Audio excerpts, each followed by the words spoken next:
അത് ലോകത്തിലെ ഒരു ഉപകരണം ഉപയോഗിച്ചും സാധിക്കില്ല, ഇൻക്ലൂഡിങ് അൾട്രാ മോഡേൺ സയൻസ് ഉപയോഗിച്ച് സാധിക്കില്ല. കാരണം അങ്ങനെ സാധിക്കുമായിരുന്നു എങ്കിൽ വേൾഡ് വാച്ച് ഇൻസ്റ്റിറ്റ്യൂട്ട്, ലോകത്തിലെ ഏറ്റവും പ്രഗത്ഭമായൊരു ഇൻസ്റ്റിറ്റ്യൂട്ടാണ് വേൾഡ് വാച്ച് ഇൻസ്റ്റിറ്റ്യൂട്ട്. അമേരിക്കയിലെ മറ്റ് രാജ്യങ്ങളുമായുള്ള എല്ലാ പോളിസി മാറ്റേഴ്സും ഉണ്ടാക്കുന്നത് വേൾഡ് വാച്ച് ഇൻസ്റ്റിറ്റ്യൂട്ടാണ്.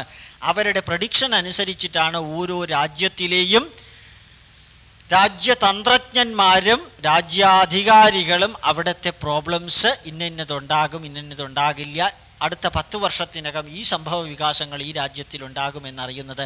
ഭാരതത്തെക്കുറിച്ച് 1983 ഭാരതത്തിൽ ഏറ്റവും വലിയ ഫാമൈൻ ക്ഷാമമുണ്ടാകുമെന്നും ആ ഭക്ഷ്യക്ഷാമത്തിൽ 20% ഭാരതീയർ മരിക്കുമെന്നും 20% ഭാരതീയര് ക്രിപ്പിള് ചെയ്യുമെന്നും പറഞ്ഞു. അതായത് ഏതാണ്ട് 40% ഭാരതീയരെ സമ്പൂർണമായിട്ട് എഫക്റ്റ് ചെയ്യുന്ന വിധത്തിൽ ഒരു ഭക്ഷ്യക്ഷാമം 1983 ഭാരതത്തിൽ ഉണ്ടാകുമെന്ന് പ്രഡിക്റ്റ് ചെയ്തത് വേൾഡ് വാച്ച് ഇൻസ്റ്റിറ്റ്യൂട്ടാണ്.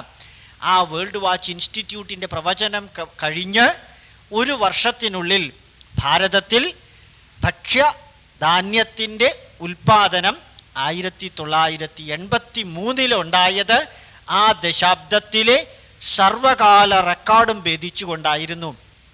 പ്രഡിക്ഷൻ ശരിയായില്ലെന്ന് മാത്രമല്ല 100% തെറ്റുമായിരുന്നു. മറ്റൊരർത്ഥത്തിൽ ഏത് വിധത്തിലുള്ള ഉപകരണം ഉപയോഗിച്ച് ഭാവി പ്രവചിച്ചാലും കുറേ തെറ്റുകൾ അതിനകത്തുണ്ടാകും. പിന്നെ എന്തിനാണ് അത് നടത്തുന്നത്? ഏകദേശ രൂപരേഖ കിട്ടുന്നതിനു വേണ്ടി, ആരോഗ്യത്തിനു വേണ്ടി ECG എടുക്കുക, EEG എടുക്കുക, കംപ്ലീറ്റ് സ്കാനിങ് നടത്തുക.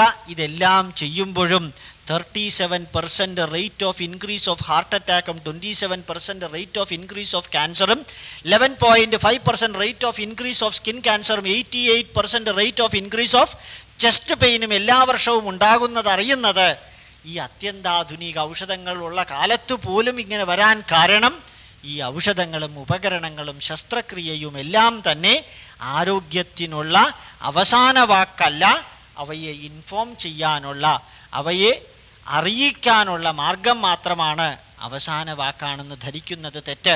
അതുകൊണ്ട് തന്നെ ആധുനിക ശാസ്ത്രത്തിനോ ആധുനികമായ ഒന്നിനും തന്നെ എല്ലാ പ്രശ്നങ്ങൾക്കും പരിഹരിക്കാൻ സാധ്യമല്ല. പക്ഷേ അവയെ സമൂഹത്തിൽ നിന്ന് ഉന്മൂലനം ചെയ്യാൻ സാധ്യമല്ല. കാരണം അവയ്ക്ക് അവയുടേതായിട്ടുള്ള റോളുണ്ട്. അങ്ങനെയുള്ള ആ ഒരു സ്റ്റാറ്റസ് മാത്രമേ ജ്യോതിഷത്തിന് കൊടുക്കുന്നുള്ളൂ എങ്കിൽ അതൊരു ഉപകരണമായി ഉപയോഗിച്ചുകൊണ്ട്, ഉദാഹരണമായിട്ട് 2ാം ഭാവത്തിൽ ചൊവ്വ ഉള്ള വ്യക്തിക്ക് സംസാരിക്കുമ്പോൾ ശ്രദ്ധിക്കണമെന്ന് പറയാം. കാരണം അയാളുടെ വായിൽ നിന്ന് വരുന്ന വാക്ക് വളരെ ഷാർപ്പായിരിക്കും, വളരെ റഫായിരിക്കും. 2ാം ഭാവത്തിൽ ശനി ഉണ്ടെങ്കിൽ വളരെ പതുക്കെ അയാൾ സംസാരിക്കുകയുള്ളൂ. ലഗ്നത്തിൽ ചൊവ്വ ഉണ്ടെങ്കിൽ ഇയാൾ ഭയങ്കര ഷോർട്ട് ടെമ്പേർഡ് ആയിരിക്കും, ഹൈപ്പർ അസിഡിറ്റി ഉള്ള ആളായിരിക്കും, എത്ര കഴിച്ചാലും പെട്ടെന്ന് ദഹിക്കുന്ന വ്യക്തിയായിരിക്കും, മെലിഞ്ഞിരിക്കും. ഇതെല്ലാം ആ വ്യക്തിയിൽ നിന്ന് മനസ്സിലാക്കാം. ലഗ്നത്തിൽ ശുക്രനുള്ള വ്യക്തിയാണെങ്കിൽ അയാൾ സ്ത്രീകളെ പോലെ ബിഹേവ് ചെയ്യും. ആണാണെങ്കിൽ, പെണ്ണാണെങ്കിൽ സ്ത്രീയുടെ നാച്ചുറൽ ഹാബിറ്റ് ആയിരിക്കും.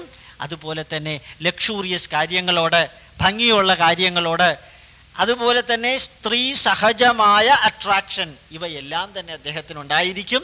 അല്പം ലിക്കറിനോടും കൂടുതൽ ആസക്തിയും ഉണ്ടായിരിക്കാം.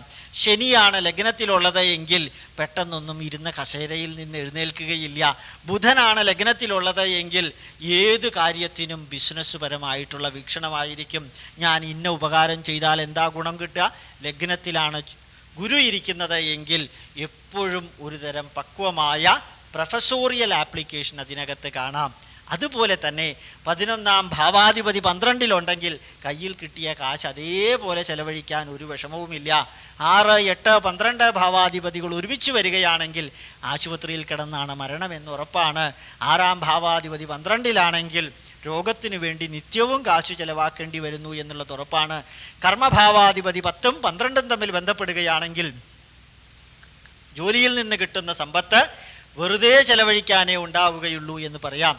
ഏതായാലും ജാതകത്തിൻ്റെ അടിസ്ഥാനത്തിൽ എപ്പോൾ സംഭവിക്കുമെന്ന് പറയുന്നതും ജനനശേഷമുള്ള ഓരോ ദശകളുടെയും അടിസ്ഥാനത്തിലാണ്. നേരത്തെ പറഞ്ഞതുപോലെ രവിദശ 6 വർഷം, ചന്ദ്രദശയ്ക്ക് 10 വർഷം, ചൊവ്വാദശയ്ക്ക് 7 വർഷം തുടങ്ങി മനുഷ്യായുസ്സായ 120 വർഷത്തിനെ പ്രത്യേക രീതിയിൽ വിഭജിച്ചതിനു ശേഷം അതിൻ്റെ ഫ്രാക്ഷൻസ് എടുത്തുകൊണ്ട് ജീവിതകാലം ഓരോ ഭാവത്തിൻ്റെയും, ഭാവത്തിലുള്ള ഗ്രഹങ്ങളുടെ കാരകത്തിൻ്റെയും അടിസ്ഥാനത്തിൽ വിവരിക്കുമ്പോൾ, സിസ്റ്റമാറ്റിക് ആയിട്ടുള്ള ഈ വിവരണം കാണുമ്പോൾ ഒരു തരം ശാസ്ത്രീയത അതിൻ്റെ പുറകിലുണ്ടെന്ന് മനസ്സിലാക്കാൻ നിർബന്ധിതമായി പോകും.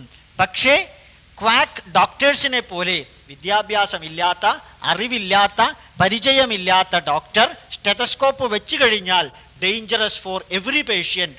അതുപോലെ തന്നെ ജ്ഞാനമില്ലാത്ത ജ്യോതിഷൻ, എക്സ്പീരിയൻസ് ഇല്ലാത്ത ജ്യോതിഷൻ, അവഗാഹ്യമായ പാണ്ഡിത്യമില്ലാത്ത ജ്യോതിഷൻ, ഏത് ക്വാക്ക് ഡോക്ടറിനെ പോലും, മുറിവൈദ്യനെ പോലെ അദ്ദേഹം ഏതൊരു രോഗിക്കും, ഏതൊരു പ്രശ്നം ചോദിക്കുന്ന വ്യക്തിക്കും ഡേഞ്ചറസ് ആണ്.